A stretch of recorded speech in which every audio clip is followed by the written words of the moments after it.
11 октябр тими миллии Тоҷикистон дар шаҳри Сонхклай, Таиланд дар чорчӯби даври ниманиҳоии мусобиқаи байналмилалии Kings Cup 2024 бо тими миллии Сурия бозӣ мекунад. Дастаи мо дар Сонхкла охирин тамринҳои худро қабл аз ин дидор доир кард. Ҳама бозигароне ки ба ҳайати тими миллӣ даъват шуданд дар ҳолати хуби ҷисмонӣ қарор доранд ва ба мусобиқот омодаанд. Дарвозабони тими миллии Тоҷикистон Олег Баклов дар остонаи бозии ниманиҳоии мусобиқаи Kings Cup муқобили тими миллии Сурия андешаҳояшро баён кард. Футболбозони мо муқобили дастаи Сурия бо либосҳои сафед бозӣ мекунанд. Суриягиҳо бо либоси сурх ба майдон мебароянд. Ёдовар мешавем ки 2 сол қабл якачини Тоҷикистон таҳти роҳбарии Петр Шегирд ғолиби ҷоми шоҳи Таиланд шуда буд. вохӯрии дастаҳои Тоҷикистону Сурия 11 октябр соати 14:30 ба вақти душанбе оғоз мешавад. Шабакаи телевизионии футбол ин дидорро мустақиман пахш месозад.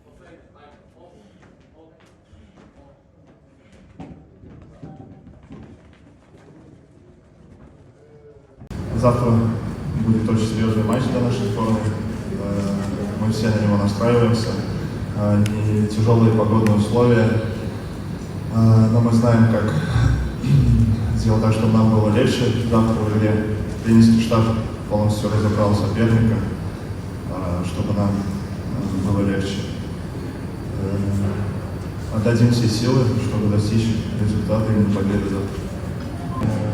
Приняли очень хорошо, то есть ребята помогли быстро адаптироваться в команде, с этим проблем не было. Сразу что запомнилось, это Малайзия, очень тяжелые погодные условия, тяжело тренироваться, тем более там играть.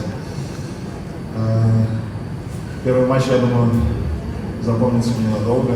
Мне кажется, это была одна из самых тяжелых игр в моей карьере. Вот. Самое главное, результат был положительным. Мы смогли победить, там, пускай серии пенальти, но все равно. Вот. Очень хороший уровень футбола, это сразу чувствуется. Мы играли с Филиппинами, это не топ-сборная, но был довольно качественный футбол с их стороны. И хорошо, что нам повезло, хорошо, что мы смогли их обыграть.